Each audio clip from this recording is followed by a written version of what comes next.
versão VAP excelente. Primeiro, o custo é caro, R$ 399.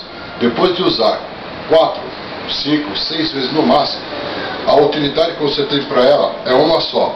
Você pode pegar ela e começar a fazer VAP, assim.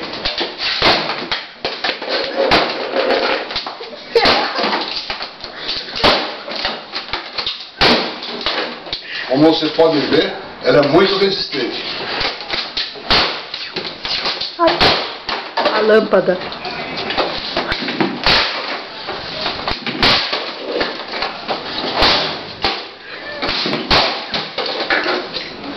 É um aparelho de alta resistência.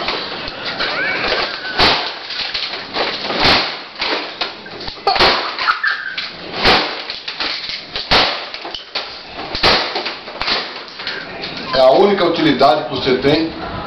Vá. É isso aí.